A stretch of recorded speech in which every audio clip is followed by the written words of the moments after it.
10월 9일 오늘은 한글을 창제해 세상에 펴낸 것을 기념하고 한글의 우수성을 널리 알리기 위한 국경일 한글날입니다. 세계에서 가장 과학적이고 합리적이라는 한글이라지만 당시의 양반들은 중화를 버리고 스스로 오랑캐가 되려 하느냐라는 등 신하들의 의견도 묻지 않고 독단으로 밀어붙인다는 등의 여러 이유로 반대를 했습니다만 그 이면에는 그들만의 언어를 무기 삼아서 사회 기득권의 독점을 유지하려는 목적도 있었던 것으로 전해지지요. 소수의 권력층과 부유층이 호의호식하는 나라와 발전의 속도는 조금 더디더라도 많은 이가 행복한 사회, 현재까지 대한민국의 역사는 과연 어느 쪽이었을까요? 2018년 10월 9일 와우 팟 매거진 시작합니다. 보다, 듣다, 찍다. 명화와 첨단 기술이 만난 청주 반고흐 미디어 아트전. 170여 점의 주옥 같은 고흐 작품을 대형 디지털 캔버스를 통해 만날 수 있습니다. 청주 반고흐 미디어 아트전 속으로 직접 들어와 보세요. 자, 오늘 준비한 내용은 어떤 내용입니까? 네, 저희 이제 충북인 뉴스에서 제가 이제 복귀하고 나서 처음으로 진행하는 탐사보도입니다. 내용은 공군 17비행단 굴삭기 기사 죽음의 진실은 이런 내용입니다. 공군 17비행사단? 비행단. 네, 네, 여기 청주 네, 공항에 근처가 네, 있는데 네. 여기가 최근에 그 청주 공항 내에 공군 전용 활주로를 만들고 있어요. 그래서 2019년 10월 달에 완공될 계획인데 네.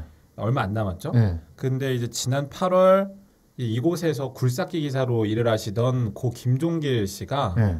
굴삭기 옆에서 숨진 채 발견이 됐습니다. 네. 2달 전 일인데 네. 당시는 이제 되게 뜨거웠던 날이었고요. 어우, 올여름 얼마나 더웠어요. 그렇죠. 네. 또 이분이 이제 숨지신 날이 8월 12일. 네. 이날은 그 청주시 기후 역사상 그 열대야 열대야 발생 기일이 30일이 넘는 그 다음 날이었거든요. 그만큼 이제 저녁에도 낮에도 상당히 사람들이 피로함을 느낄 수 있는 날씨였고 뭐 낮은 뭐 얘기할 필요도 없이 뭐 35도, 37도 정말 강원도보다도 더 뜨겁다라고 이제 청주 그 뭐 청프리카 해가지고 비유가 되기도 했었는데요. 그런 날씨 속에서 이제 일을 하시다가 돌아가셨는데 중요한 건 이분이 이렇게 그 돌아가신 이유에 대해서 여러 가지 의혹들이 제기되고 있다는 겁니다. 사인이 확실히 안 밝혀졌어요. 부검 결과에 따르면 아이고, 부검까지 했구나. 예, 부검 내용은 이제 되게 긴데 요약하자면 강한 이제 충돌로 인한 경부 손상, 경부 골절, 그러니까 목뼈가 부러져서 그로 인해서 호흡 곤란이 와서 사망에 이르렀다라는 게 이제 부검 그 국과수의 그 소견 발표였거든요. 근데 단 이제 경찰 조사나 수사 상황이나 뭐 진술에 따라서는 내용이 바뀔 수가 있다. 이런 걸로 봤었을 때 뭐 유족들도 타살 의혹을 제기하는 것은 아니에요. 다만 굴삭기에서 떨어져서 그 충격으로 목뼈가 부러진 다음 호흡곤란으로 숨졌다라는 게 이제 유추할 수 있는 가장 정확한 가설인 건데 중요한 건 왜 그 25년 차 베테랑 기사가 그 굴삭기에서 떨어졌냐 이거죠. 그 일 하신 지 25년 됐다고요? 네, 25년. 예, 강원도 원주 분이신데요. 그 원주에서는 이 굴삭기 협회 뭐 협회장까지 하셨을 정도로 전문가 중에 전문가. 예, 뭐 벌목부터 시작해서 여러 공사 현장을 다니신 이제 종횡무진한 그런 베테랑 중에 베테랑이라고 하십니다. 25년을 하셨고요. 근데 이 굴삭기 높이가 경찰 조사 결과에 따르면 1m 40cm예요. 140m. 140cm. 140cm. 그러니까 상당히 낮거든요. 뭐 높다고 하면 높다라고도 볼 수 있는 건데 굴삭기 자체가 옆으로 넘어진 건 아닌가? 그럴 가능성은 전혀 없습니다. 전도된 흔적도 없었고 최초 현장 발견 당시에는 굴삭기가 작동 중인 상태였거든요. 그래서 의혹이라고 이제 계속 하나씩 나오는 게 그분이 이제 넘어져서 굴삭기에서 넘어졌다. 굴삭기가 전도된 것이 아니기 때문에 굴삭기 안에서 이제 실족했다라고 보는 건데 뭐 발을 헛디뎠거나 우리가 여러 상황을 유추는 해볼 수 있으니까. 그렇죠. 발을 헛디뎌서 넘어진 다음 목뼈가 부러졌다라는 것이 경찰이 지금까지 수사 결과를 완벽하게 발표하지는 않았지만 지금까지 수사 방향이에요. 단순 실족사. 한 가지씩 한번 짚어봅시다. 그럼 발견 당시 그분은 어떤 상황이었습니까? 발견 당시에 최초로 그분을 발견하신 분이 네. 그 현장 소장입니다. 그러니까 하청업체 현장 소장인데요. 네. 그분이 이 김종길 씨를 발견한 시각이 오전 9시 53분이에요. 네. 그 앰뷸런스는 10시 7분에 응급차는 공군부대에 들어왔고요. 근데 이분이 이제 당시에 발견돼서 제일 먼저 봤으니까 그 넘어졌을 때의 위치라든지 모양, 뭐 차림새를 자세하게 진술을 했고 저한테도 말씀해 주신 게 이분은 일단 신발을 신지 않은 채 양말만 신은 채 발견이 됐고요. 네? 신을 안 신고? 네, 신발을 안 신었어요. 일단 계속 얘기. 그리고 허리띠를 풀은 채. 그 등산 바지 아시죠? 그 플라스틱 그 벨트 같은 거 예. 작업했을 때 편하게 입으시는 거. 예. 그 벨트가 풀러져 있었대요. 풀어져 있었다. 예. 그리고 오른쪽 머리에 피가 나 있는 상태. 오른쪽 머리에. 이건 부검 결과라도 일치하는 게 부검 결과에 따르면 이 고 김종길 씨의 상은 이 상처들은 모두 오른쪽에만 있습니다. 오른쪽 이마, 오른쪽 머리, 어깨 다 오른쪽 부위만 있어요. 모든 상처들이 타박상들도. 그럼 오른쪽으로 뭔가 충격이 가해졌다는 건데. 그렇죠. 근데 왜 신을 벗고 있으며? 아니 이럴 수는 있을 것 같아요. 넘어졌어요. 그래서 부딪혔어. 뭐 머리가 부딪혔다든지 지면에 땅에 부딪혀서 뭐 호흡곤란이 오고 하니까 벨트를 스스로 풀 수는 있잖아요. 근데 신을 벗나? 그러지는 않을 것 같거든. 그래서 보통 이 굴삭기 기사님들한테 여쭤보니까 굴삭기 밖에를 돌아다닐 때는 다 장비를 착용을 하죠. 특히나 이분은 안전에 대해서는 다른 직원들이나 다른 원주에서 일했던 동료들이 혀를 내두를 정도로 강조를 그렇게 했대요. 원칙을. 그렇기 때문에 이런 분이 더 그런 차림으로 밖에 나왔다라는 거를 다들 믿지 않는 거고 더욱이 뭐 예를 들면 조심성이 부족하거나 뭐 이런 안전에 대해서 경각심이 없는 분도 그런 차림으로 바깥에 나가진 않는데요. 그런 차림으로 있을 수 있는 이유는 굴삭기를 가동하는 그 공간 안에서. 왜냐하면 그 안에서는 이제 장비만 움직이는 그 좁은 공간에서. 그래서 신발을 벗는 이유는 여름이니까 땀이 차서 보통 실내화를 신는데요. 굴삭기 기사들은. 그래서 그 기계마다 실내화가 하나씩 다 있대요. 아 그래요? 그래서 그 실내화를 착용한 상태로 운전을 했던 걸로 추정이 되고 그리고 벨트를 풀렀던 거는 작업 중이니까 편하게 바지 벨트를 풀는 거죠. 이분이 키가 174cm에 체중이 83, 4kg 정도 된다고 나와 있거든요. 그러니까 좀 약간 체구가 있으신 분이죠. 근데 이제 여기서 한 가지 의문을 제기하는 건 그렇다면 이분이 맨발로 발견이 됐다면 이분이 신고 있던 실내화든 작업화든 무언가가 현장에 남아 있어야 되는 건데 그게 없어요? 그게 바닥에 없었다는 거죠. 그 추락 지점에. 그럼 어디 있었어요? 그게 기계 안에 있었는데 굴삭기 안에 있었는데요.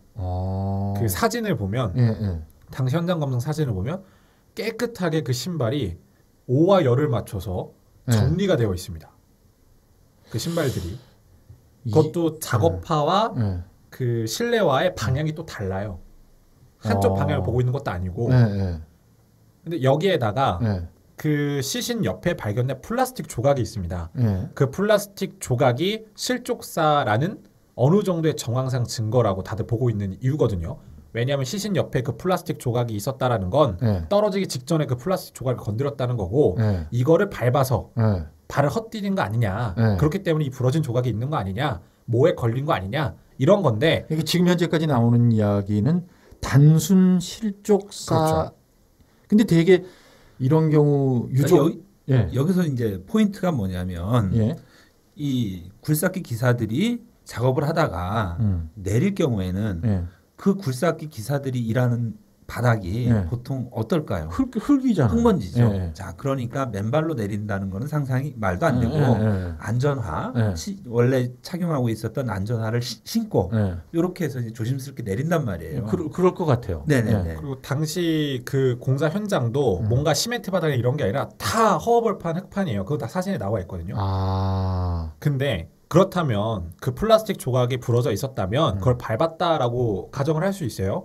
밟았다고 한다면 그럼 그 밟힌 그 플라스틱 통은 어떻게 되어 있냐 상식적으로 외력이 가해져서 부러질 정도면 그게 제대로 놓여져 있을까요?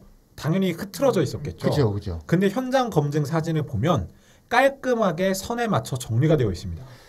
그건 누군가가 그 경찰 표현으로 하자면 그 사건 현장에 뭐 훼손했다고 하잖아요. 그렇죠. 그렇게 볼 수도 있는 것인데 누군가가 그냥 정리를 별 생각 없이 정리를 했을 수는 있잖아요. 그래서 일단 현장 훼손 자체가 이제 큰 문제이기 때문에 그걸 차치하더라도 그렇다면 누가 아무 생각 없이 그 급박한 상황에 사람이 숨을 쉬지 않는 그 상황에도 그 현장을 정리했다. 그 짧은 시간 동안 그렇게 우리가 마음껏 배려를 해서 그렇게 가정을 하더라도 그렇다면 그걸 치운 당사자가 나와야 되잖아요. 제가 현장을 좀 정리했다. 너무 지저분해서 사람도 왔다 갔다 하는데 죄송합니다 하면 끝날 건데. 하지만 현장 소장 말로는 본인이 그 현장을 가장 먼저 발견했었을 때 그 모습 그대로 있었다라는 거예요. 건드린 사람도 없었고 자기가 현장을 봤었을 때는 그 사진에 찍힌 그대로 되어 있었다. 아무도 현장을 건들지 않았다. 자, 박명훈 기자의 말을 듣고 보면 유족의 입장에서는 당연히 의혹을 이상한 거죠. 그 여기에 이제 뭐 영상으로 보여드리면 더 정확할 텐데 이 굴삭기가 출입문이 왼쪽에 있어요. 그 상태로 탄단 말이에요. 그러면 몸에 가장 출입문이 가까운 쪽은 왼쪽 면이에요. 오른쪽 면이 아니라. 그럼 넘어졌다.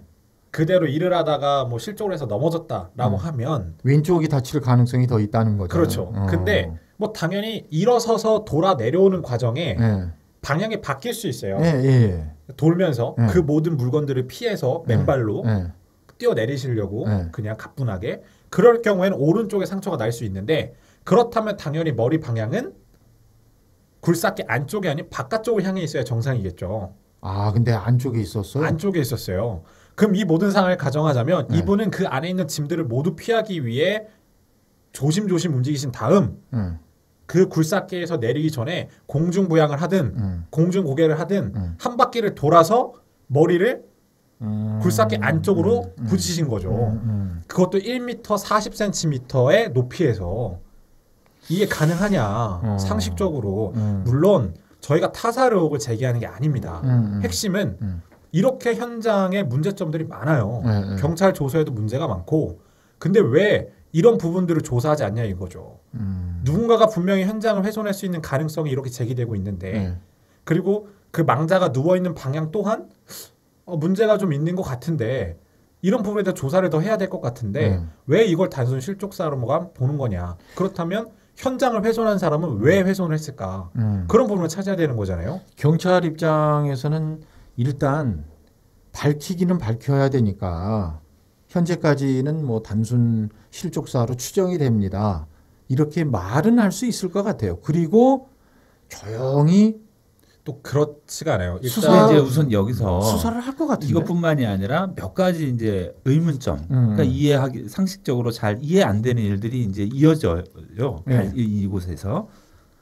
그냥 여기서 이제 또 일단 경찰은 유족들에게 단순 실족사로 사건 종결이 될 거라고 이제 전달을 했고요. 이제 두 번째 의혹은 일단 현장 훼손에 대한 의혹을 좀 강하게 품고 있는 거 아니겠습니까? 두 번째는 이분이 로 실려 가셨어요. 망자가 이미 숨이 끊어진 채로 근데 심폐소생술을 하고 있었죠.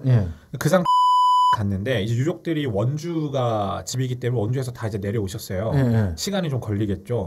근데 황당하게도 그 유족분들은 청주로 가는 차 안에서 사망 진단을 받으셨어요. 사망 통보, 부응. 그런데 그 유족들이 현장에 도착하기 전에 그 유족들이 시체 검안서를 보기도 전에 누군가가 시체 검안서 10부를 떼갔다는 겁니다. 뭘 떼가요? 시체 검안서. 그러니까 말이 시체 검안서인데요. 사망 진단서와 동일합니다. 이 망자가 어떤 상태로 우리 병원에 왔고 어떤 특이사항을 보였는지 그러니까 사망의 직접적인 원인이 뭔지를 개략적으로 써놓는 그런 진단서예요. 일종의 소견서. 청주의 종합병원에서 그 10부를 먼저 누가 떼가는 거예요. 10부를? 10부를 10부씩이나. 왜? 아니 근데 제가 박명훈 기자에게 물어봐놓고도 이거 어이가 없네. 근데 이제 이게 황당한 게 뭐냐면 보통 이걸 떼려면 가족 간에도 가족관계 증명서를 제출해야 돼요. 본인 주민등록번호를 갖고 와야 되고 초본을. 그래야 될 것 같아. 그 정도로 엄격하게 관리되는 거고 제가 아는 분이 실제로 병원에서 근무를 하고 계세요. 네. 근데 그분에게 이 병원의 문화를 물어봤어요. 네. 원래 이렇게 서류를 떼주냐? 막 떼주느냐? 혀를 내두더라고요. 자기가 병원 관계자인데도 있을 수 없는 일이다. 오히려 모든 병원들을 다 통틀었을 때 청소년 병원 중에 제일 깐깐하대요. 그 병원이. 그 해당 병원이? 네. 근데 더 황당한 건 자기가 이제 보통 이분이 요양병원에서 일하는 분인데 요양병원의 보호자와 함께 그 병원에 가요. 병원에 가서 사망 진단을 받아요. 그 옆에 유족이 울면서 오열을 하고 있는데도 그 유족이 시체 검안서를 받으려고 하면 가족관계 증명서를 떼오라고 하는 병원이 그 병원이랍니다. 그럼 자, 그 병원은 원칙을 그만큼 고수하고 개인정보 유출을 하지 않는 병원으로 유명하다는 것인데 유족이 아닌 제3자가 잠깐만요. 네. 그런데 그 병원 측에서 누가 떼갔다라고 얘기를 안 해줘요?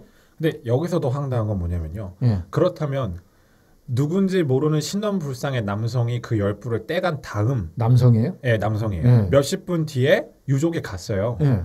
사망 왜냐하면 이 검안서가 있어야지 그 영안실로 시신이 내려갈 수가 있고 각종 서류 제출에 필요하기 때문에 보통 한 번에 뗄 때 여러 장을 떼서 뭐 예를 들면 학교에도 제출을 하고 직장에도 제출을 하고 보험회사에도 제출을 하고 이렇게 하거든요. 맞아. 주민센터에도 그거 사망 신고해야 되고. 유족이 갔는데 유족인 걸 아는데도 서류를 갖고 오라고 했다는 거예요.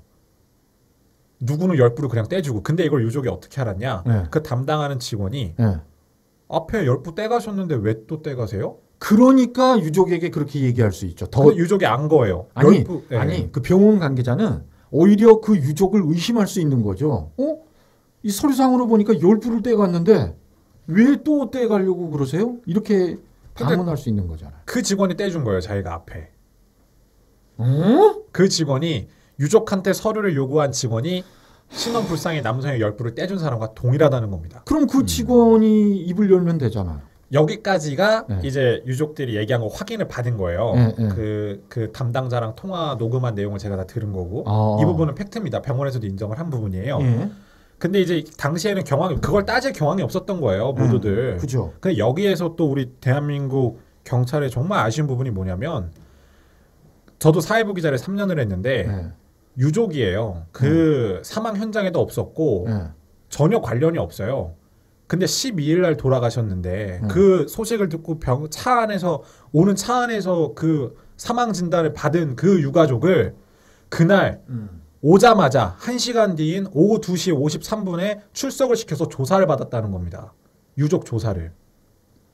그건 아닌 것 근데 같아요. 제가 사회부 기자를 3년 하는데 3년 동안 하면서 유족 조사 했나요? 모든 자살 사건 이런 거 물어볼 때마다 뭐라고 하냐면 경찰은 유족 조사를 지금 할 수 있겠습니까? 지금 이런 상황에서 내일 할 겁니다. 며칠 뒤에 할 겁니다. 이렇게 말하거든요. 이거는 다른 경찰들도 제가 물어봤어요. 이게 가능한 거예요? 유족이 요구했으면 가능하지. 근데 보통 그렇게 안 하지. 우리도 사람인데. 그리고 그렇게 필요하지도 않는 상황이야. 그렇죠. 이런 걸 복수의 경찰 관계자들이 저한테 얘기를 해준 거예요. 근데 왜 그 형사만큼은 그날 그 당일 그렇게 빠르게 이 사건을 처리하려고 했냐. 저는 이 부분도 의문 중에 하나예요. 처음에는 그냥 이 이야기를 한 노동자의 안타까운 죽음 정도로만 저는 생각을 했거든요. 근데 이야기를 듣다 보니까 몇 가지 좀 고개를 갸우뚱하게 되는.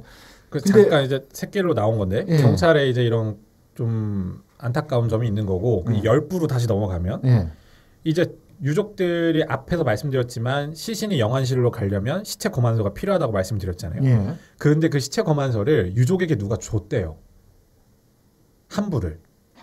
어떤 그 신원불상의 남성이 와서 그 사람의 열부를 떼간 사람이에요. 바로 그건데 저는 이런 생각이 들었어요. 시체 검안소를 10부나 떼어 가야 할 필요가 있는 곳은 어디일까? 그렇죠. 이게 이건 경찰이 해야 할 역할인데? 그래서 이제 유족이 당시에는 경황이 없어서 이 같은 사실을 제대로 짚고 넘어가지 않다가 이제 조금씩 이제 정신을 차리면서 상황을 이제 정리해가면서 근데 우리 가족 중에 10부를 뗀 사람이 아무도 없는데 누가 떼간 거냐. 그리고 그걸 떼간 사람 기록을 다 해요. 누가 몇 부를 떼갔는지 하루에 떼갈 수 있는 양도 정해져 있다 그러더라고요. 아 그래요? 근데 그럼 이제 10부 이제 전화를 한 거죠. 유족 대표가. 아니 근데 10부 누가 떼갔냐. 유족은 심증이 있었던 거예요. 이거 분명히 누가 뭘 하기 위해서 먼저 떼간 거다. 그래서 그 열부에 대해서 집중 추궁을 하니까 병원에서 어떻게까지 병원에서 처음에 뭐라고 했냐면 유족들이 정신이 없어서 어떤 분이 떼가신 거 아니냐. 그래서 반론을 펼친 거죠, 유가족은. 아니 가족관계증명서까지 다 확인하셨던 분들이 그럼 그 10분을 왜 확인 안 했냐니까 병원에서는 유족들분이 경황이 없을 것 같아서 저희가 그냥 처리해 드린 거다. 그러면 그 처리해 준 사람 누구냐? 유족들은 받은 사람이 없다. 이거 강력하게 항의하겠다. 책임 묻겠다. 라고 하니까 모 관리자가 전화를 겁니다. 실제 녹취 내용인데요. 모 관리자가 유족 대표에게 전화를 걸어서 10부 중에 6분은 회수를 했습니다. 회수를 했다고? 자, 그렇죠. 어디에서? 하청업체. 하청업체에서 뗀 거예요? 하청업체 관계자가 그걸 떼간 겁니까? 현장 소장이요.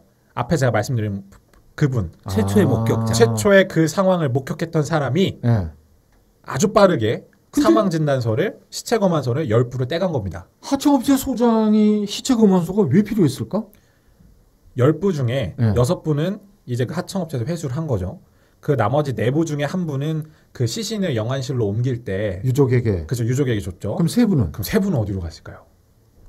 네, 현장 소장이랑 통화를 했습니다. 본인도 인정하더라고요. 10부 뗐다.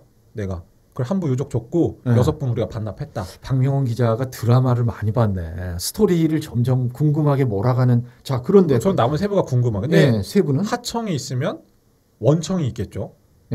그렇다면 이 공군 17비행단 이 활주로 공사의 원청이 어디냐? 한진중공업입니다. 한진중공업. 근데 이제 건설 현장에서 이제 이건 이제 국하는 게 원주에서 일하는 굴삭기 협회 관계자분들 말에 따르면 한진중공업 현장에서 유독 이런 일들이 많이 벌어지고 있다라는 얘기를 해주셨어요. 그러니까 사고가 발생하면 뭔가 이제 자기네들이 봐왔던 거랑 좀 다르게 바뀌어 있다든지 이런 주장을 해주신 거죠. 그래서 본인들도 한진중공업 현장에서 이런 일이 벌어지니까 더 의심할 수밖에 없는 거예요. 근데 제가 말씀드린 부분이 이게 다 전부는 아닙니다. 앞으로 취재를 더 할 거고 취재 과정에 더 밝혀질 것들이 많은데 오늘 여기까지만 말씀드린 내용만으로도 상당히 이상하다 이거예요. 왜 그분이 사망을 하는 그 순간에 그 급박한 순간이라고 했으면서 어째서 사망진단서는 그렇게 빨리 떼갖고 그걸 왜 원청해 줬으며 그렇다면 유족에게 뭐라도 해줬냐 이거죠. 그렇게 빨리 움직인 사람들이 보상 한 푼은 안 해줬어요. 심지어 이제 공군 관계자는 오지도 않았습니다. 조문을 하러. 본인들 현장에 주는 건데 더 충격적인 건 유족들이 단 한 번도 그 사고 현장을 가보지 못했다라는 거예요. 왜? 가볼 수 있잖아요. 당연히 가보고 싶죠. 보안 때문에 안 된다. 에이, 그건 말이 안 되지. 보안 때문에. 근데 뭐 인터넷에 뭐 보안 때문에 안 된다고 하니 뭐 안 될 수 있는데 아니 그 활주로 공사장이 무슨 보안하고 무슨 상관이 있어요, 그게? 그게 이제 공군 측의 주장인 거예요. 근데 그 주장도 누가 전달해 줬냐? 공군이 전달한 게 아니라 한진중공업 관계자. 이 한진중공업 관계자는 이제 그 공군 17비행단 전체 공사 현장을 관할하는 현장 소장이 이제 한진중공업 측 직원인데 그 직원이 유족들에게 얘기를 했다는 거예요. 그러니까 이제 유족들 입장에서는 고인의 그 장비라 당시에 그 현장들을 전혀 보지 못하고 발인을 마쳤고 2달 동안 이렇게 한 번도 그 현장을 가보지 못한 채 계시다가 저번 주가 돼서야 그 공군 부대 안에서 이제 공군 관계자, 원청인 한진중공업, 하청업체 그리고 유족 대표 이렇게 만나서 대화를 처음으로 해봤다고 합니다. 사건이 발생한 지 2달이 지나서야. 아니 오해를 사지 않기 위해서도 빨리 그 현장을 보여주고 심심한 위로를 전하고 그리고 그게 오히려 더 나을 것 같은데 근데 왜 일을 이렇게 꼬이게 하지? 근데 이제 요거는 이제 뭐 추정인데요.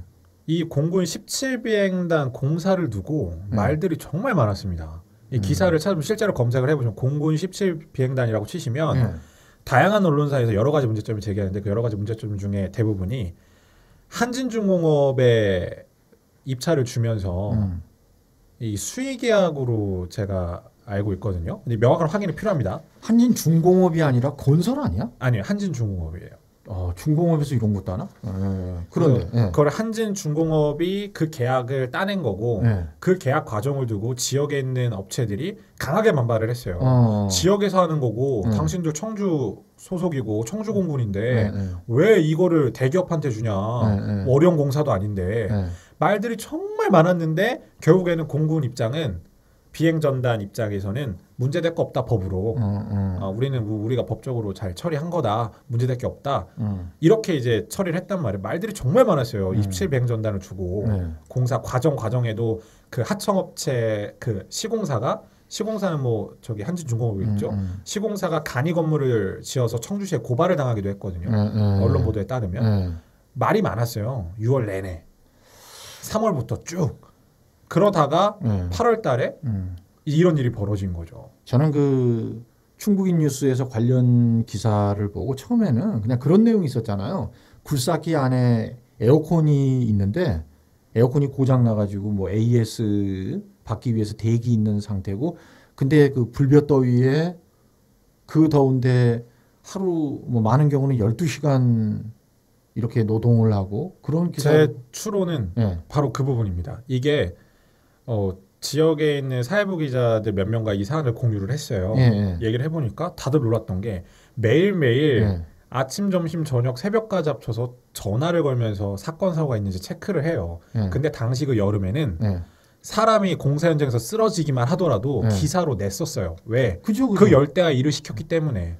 그리고 이 사건이 있기 전에 그 직전 주에는 모 건설 현장에서 그 땡볕에 일을 하시다가 쓰러지셔가지고 그게 또 기사에 나오기도 했거든요. 아니 올여름에 기억하실지 모르겠는데 온열 질환 너무 더우니까 너무 심각했어요. 시골 같은 경우는 이장님들이 자기 승용차나 오토바이 타고 다니시면서 온 뭐 산까지도 누비고 다녀요. 그래서 밭일 하시는 그 어르신들 밭일을 좀 자제해 주시라.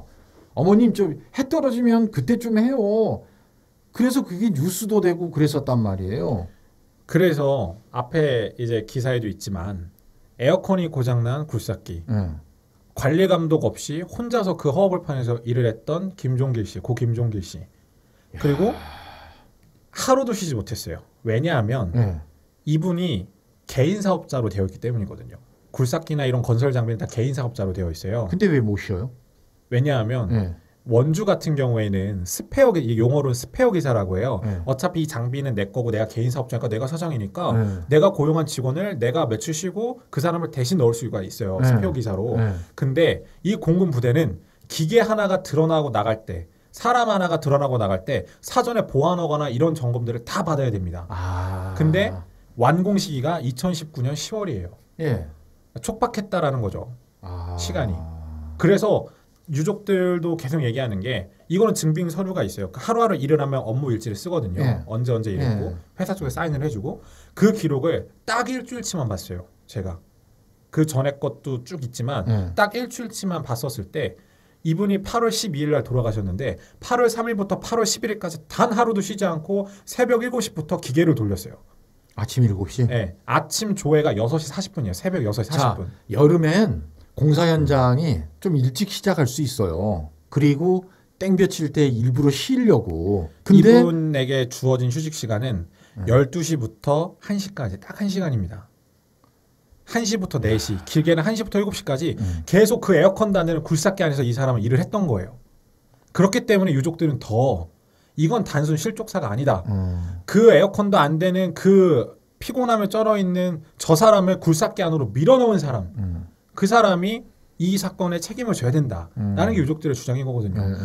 이분들이 보상을 원했다면 장례를 치르지 않았을 거예요. 이분이 말씀드렸잖아요. 25년 내 베테랑 기사입니다. 지역에서는 협회장도 맡았고요. 공사판 돌아가는 거 누구보다도 잘하는 사람이에요.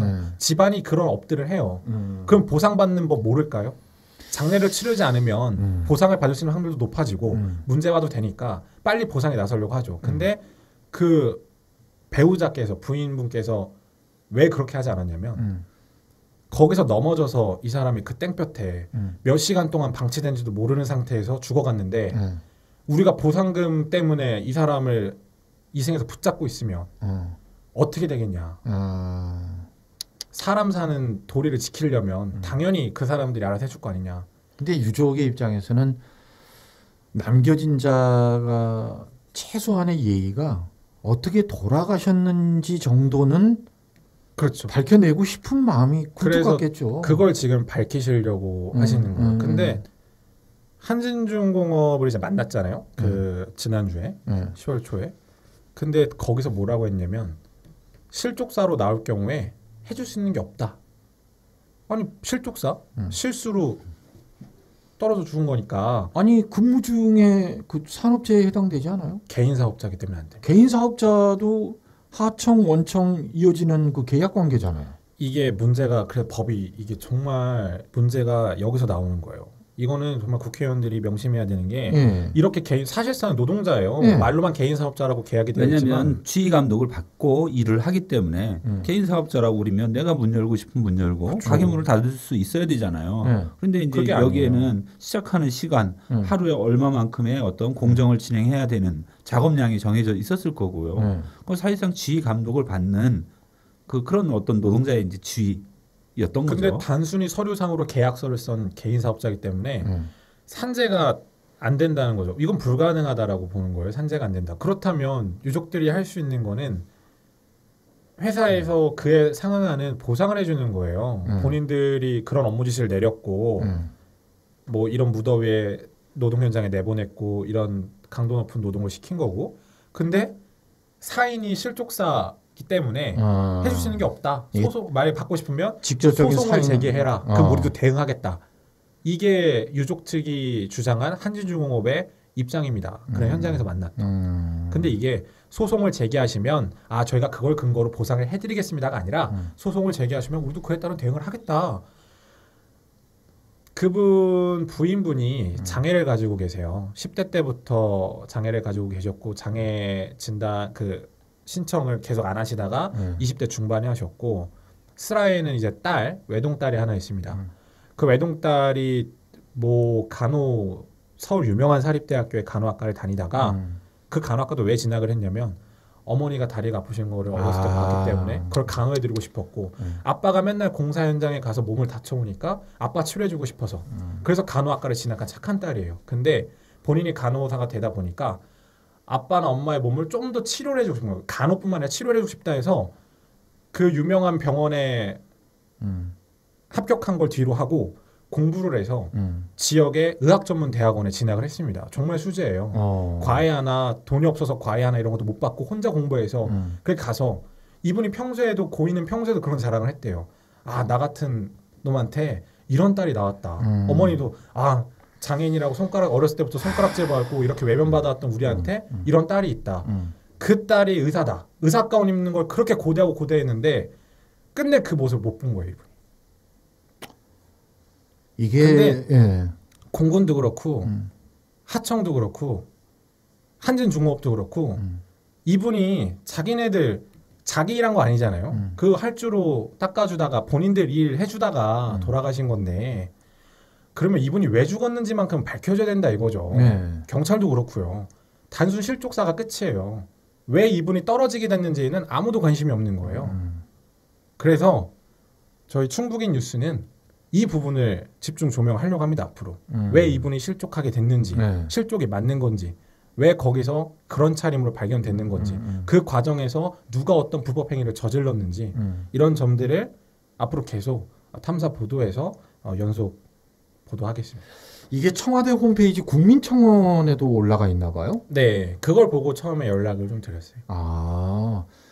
아니 우리 기자들이 기사를 쓰면 의외로 댓글이 별로 안 달리는 경우들이 많잖아요. 근데 이 해당 기사에는 댓글이 상당히 많은 거 아시죠? 여기 이런 내용이 있어요. 혹시나 해서 청와대 국민청원 찾아봤더니 있더군요. 근데 어렵게 찾았습니다. 그리고 내용을 쭉 읽어보고 본 기사에서는 이해가 잘 되지 않던 내용들도 어렴풋이나마 알게 되셨다고. 한 가장의 죽음으로 일가족이 모두 비참한 삶으로 내몰릴 수도 있겠다 싶어서 마음이 안타깝다고 심지어 이 하청업체가 정말 나쁜 게 뭐냐면 이분이 고인이 되신 지 8월 12일이니까 지금 2달 정도 된 거 저희 녹화 날짜로 보면 아직까지도 이분이 7, 8월에 일했던 급여를 안 보내주고 있어요. 일했던 그 돈을. 왜? 자기네들은 이제 50일, 40일로 계산을 한다 이런 건데 이분이 8월 이제 10일까지만 일을 하시긴 하셨지만 개인 사업자이기 때문에 계약서가 명시된 대로 이제 그 월이 끝난 8월이 끝난 거기까지 일한 걸로 치고 그 후에 50일 뒤에 돈을 지급하는 계약금을 지급하는 거예요. 그러면 뭐 10월 중순 정도에 나오는 게 맞는데 이게 정말 기본적인 배려심이라고는 눈꼽만큼 없는 이유가 뭐냐면 지금 여기에는 돈을 버는 사람이 없어요. 이 가구에는. 장애를 가진 엄마 그리고 주수입원이 아예 없구나. 본과 1학년인 학생. 아이고, 그것도 타지에서 공부를 하기 때문에 돈이 아무것도 없어요. 그래가지고 없는 돈을 달라는 것도 아니고 내 남편이 일했던 돈을 좀 보내달라. 근데 왜 그러냐면은 지금 이 남편분이 일하신 그 6월달, 7월달 일했던 돈도 아직 못 꺼내 쓰고 있어요. 왜냐하면 저도 몰랐었는데 고인이 되시면 고인이 되신 분의 계좌에 있는 돈을 가족들이 찾을 수 있어요. 단 그 돈을 찾으면 그 계좌가 없어져요. 돈을 찾으면서. 그렇기 때문에 그 돈이 입금될 때까지 기다려야 되는 거예요. 그 얘기를 그래서 제가 어머니 그 얘기를 하셨어요. 자청업체에 하니까 안 했겠냐고. 그렇게 부탁을 했는데도 그렇게 안 해줘요. 그리고 이 정도면 그렇다면 그냥 계좌를 없애고 급하니까 지금 당장 돈이 급하니까 계좌를 없애고 어머니 계좌로 보내주면 되잖아요. 부인의 계좌로. 그것도 안 된다는 거예요. 이 정도 배려심도 없는 거예요. 어떤 한 독자는 이런 의견을 보냈어요. 이제 한 줄짜리로 하면 진짜 이해가 안 된다. 아무리 군 부대에 그 특수성이 있다고는 할지라도 건설 현장에서 사람의 목숨을 잃었습니다. 그것도 폭염 속에서 일하다 돌아가셨는데 군 부대나 혹시 건설사 측에서 뭔가 숨겨야 할 내용이 있는 것은 아닐까요? 이 개인 의견입니다. 어쨌든 경찰에 좀 철저한 수사를 기대한다라는 이런 댓글도 있었고요. 같은 노동자 그리고 같이 근무하셨던 분이신지는 모르겠는데 그런 분의 의견도 댓글로 추가로 달리고 있고. 근데 이게 하청업체에서는 지금 이 에어컨 고장 사실에 대해서 제가 질문을 했어요. 현장 소장에게. 그런 얘기를 들은 적이 없다. 에어컨 고장난 줄 몰랐다. 이렇게 말씀을 하세요. 근데 에어컨이 고장난 건 맞습니다. 왜 맞냐면 여기도 정말 마음이 아픈 건데 이 고인이 썼던 이 장비가 그 모 대기업의 그 굴삭기인데 2년 4개월 된 모델이에요. 그래서 에어컨이 달려있는 신식 모델인 거죠. 그렇게 오래된 굴삭기도 아닌데. 네, 근데 에어컨이 그래서 달려있어요. 달려있는 건 맞아요. 근데 이게 고장이 났던 거죠. 고장이 났다라는 걸 하청업체가 모를 수가 없는 게 뭐냐면 앞에도 말씀드렸지만 공군 부대의 특성상 군부대의 특성상 장비 하나 사람 하나가 들어갈 때도 보안검사와 등록 절차를 다 지킵니다. 그래갖고 유족도 못 들어간 거 아니에요. 그 잘난 보안 때문에 그 보안을 이 굴삭기도 적용을 합니다. 그렇기 때문에 AS를 받으려면 사전에 회사에 말을 해야 돼요. 내 장비를 빼서 나갈 때도 허락을 받아야 되니까요. 검사를 받고 그렇죠. 내 장비를 빼서 AS를 받아야 된다. 실제로 AS 등록이 되어 있어요. 청주 지점에. 그걸 원래 7월 달에 하려고 했는데 7월 달에 못 했어요. 왜? 공사 기간이 늘어질 것 같으니 지금 작업이 바쁘니 왜? 여름에는 일을 많이 못 하지 않습니까? 그렇기 때문에 조금 버티다가 조금만 더 미뤄달라 해가지고 7월 달에 수리를 못 받은 거래요. 그래서 그런데 에어컨이 고장난 줄 몰랐다. 그리고 더 황당스러운 건 이제 8월 달에도 왜 치료를 AS를 못 받았냐면 AS 기사가 지점마다 한 번씩 깨서 뭐 굴삭기가 많지는 않으니까요. 이분이 팔이 부러져가지고 수리를 못 해주신 거예요. 그 기사님이 팔이 부러지셔가지고 AS 기사님이 그래가지고 이제 결국에는 그 더위 속에서 계속 일을 할 수밖에 없었고 이 같은 사실을 하청업체도 다 알고 있었다라는 거죠. 그 에어컨이 작동해. 그리고 이분이 고인이 이제 원주에도 매일 쉬는 날이 없어서 원주에 와서도 저녁만 먹고 새벽 4시 30분에 청주로 다시 가셨대요. 너무 피곤하시죠? 근데 그 와중에도 숨이 턱턱 막힌다. 굴삭기 안이.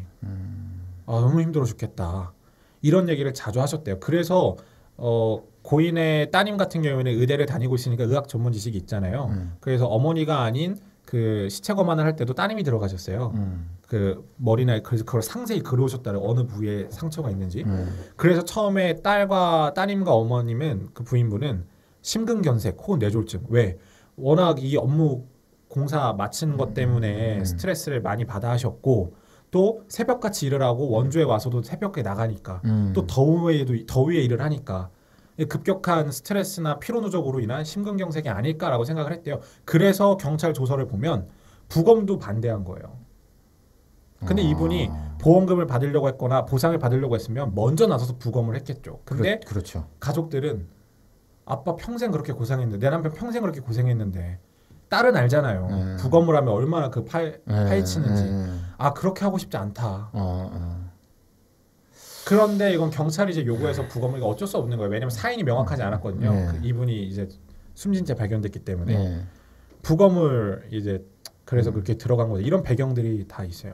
근데 그 아까 허허벌판이라고 표현을 하셨는데 그래도 공사 현장 부근에 뭐 CCTV 같은 건 없었어요? 뭐 이제 현장 관계자 말로는 그 책임을 이제 유족들로 제기를 했죠. 현장 관리 감독을 제대로 안 한 거 아니냐? 라고 하니까 현장 소장관이 2시간마다 한 번씩은 순찰을 돕니다. 이렇게 얘기를 하시더라고요. 순찰 도는 건 옛날 방식 아닌가? 네, 그래서 그런 부분도 과연 이제 산업 관련 법에 관리 감독 의무에서 배척이 되는지를 좀 확인을 좀 해봐야 될 것 같아요. 그런 일들이 있고 지금 그 굴삭기 얘기다 말았는데 그 굴삭기를 급하게 처분을 하셨어요. 결국엔 회사에서 돈을 안 줘가지고.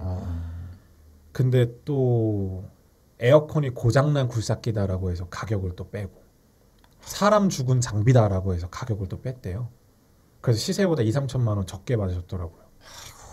근데 그걸 또 팔 수밖에 없었어요. 왜? 딸 교육시켜야 되고 먹고 살아야 되고 산 사람은 살아야 되니까요. 제가 그 집을 실제로 원주에 가봤는데 가족사전이 걸려있는 자리에 고인의 영정사전이 있더라고요. 그래서 가족사전을 왜 치우셨냐라고 물어보니까 앞으로 더 찍을 수도 없고 우리는 딸하고 나는 자주 보는데 우리 남편 얼굴 작게 있으니까 까먹을까 봐 그 얼굴을 거기다 갖다 놨다고 하시더라고요. 그리고 정말 안타깝게도 고인이 돌아가신 8월 10일로부터 한 달 뒤인 이번 추석 때는 이게 3월 달부터 공사를 해서 매일같이 일하셔서 가족 모임도 못하고 여행도 못 갔대요. 딸이 이제 의전에도 진학을 했고 그런 축하하는 마음에서 야 우리 가족 다 같이 놀러 가자라는 예약까지 추석 때 해놨는데 결국 그 마지막 약속을 지키지 못하시고 고인이 있었습니다. 근데 아무도 그 고인이 어떻게 죽음에 이르렀는지 밝히려고 하지 않는 거죠. 이제 궁금해하지 않는 게 아니라 밝히려고 하지 않는다는 거죠. 유족들은 보상을 받고 싶어서 이러는 게 아니에요. 알겠어요. 그건 충분히 알겠고. 내 남편이 왜 그렇게 됐는지가 궁금한 거죠. 이 관련 기사에 대한 댓글이 있잖아요. 댓글의 공통점이 어깃장을 놓는 댓글이 하나도 없어요. 이건 충북인 뉴스에 제 기사가 실린 걸 나중에 제가 확인한 경험자로서 처음엔 되게 이러더라고요. 그래서 뭐라고 할까요? 그 기사에 대한 뭐 궁금증을 의사 표현을 한다든지 아니면 뭐 기자의 그 글에 공감한다라든지 아니면 뭐 개인의 추가 의견을 제시를 한다든지 이 패턴이 항상 똑같아요. 이러다가 며칠 지나면 갑자기 어디에선가 태클 거는 글들이 나타나기 시작하더라고요. 근데 아니 제 기사도 전 나중에 봤어요. 속상해서 안 보다가 나중에 봤더니 그 패턴이 있다고 누가 일러주더라고요. 근데 제가 굳이 이 이야기를 하는 이유는 이분의 그 죽음과 관련해서는 제발 그런 그 쓸데없는 어깃장 놓는 이런 글들 왜 맨 처음에 그런 거 있잖아요. 욕설 등 뭐 인신공격성 댓글은 삭제합니다라든지 언론사마다 그런 기준이 있잖아요. 근데 굳이 그런 경고글이 아니더라도 망자에 대한 예의 차원에서라도 그런 좀 불필요한 어깃장이라든지 그런 건 좀 없었으면 좋겠습니다. 이 우리 박명원 기자가 김남균 기자 네. 들었죠? 네. 이럴 때 우리를 쓰는 거예요.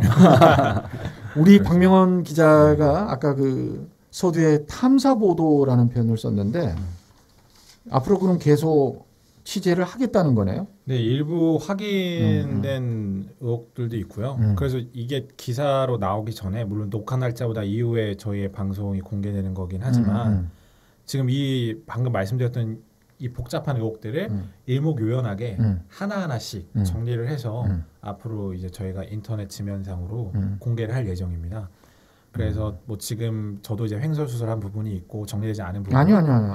귀에 쏙쏙 들어왔어요. 치우쳐서 발언한 부분들이 있지만 기사로는 명확한 팩트만을 가지고 또 뭐 하청업체와 원청의 반론도 충실히 듣고 또 이 내용에 대해서 드러나는 추가적인 진실에 대해서도 계속 저희 김남균 선배와 저희 구성원들과 함께 취재해서 이 김종길 선생님이 정말 가족들의 염원처럼 편안히 눈 감으실 수 있도록 저희 충북인 뉴스가 최선을 다하도록 하겠습니다. 저희 와우 판 매거진에서는 원래 그 파트별로 나누어서 김종대의 국회 브리핑도 있습니다만 오늘은 저희가 자체적으로 판단했을 때 한 노동자의 그 석연치 않은 죽음 이 부분에 대해서 집중적으로 조명해 보기 위해서 이것으로만으로도 방송을 마무리 짓도록 하겠습니다.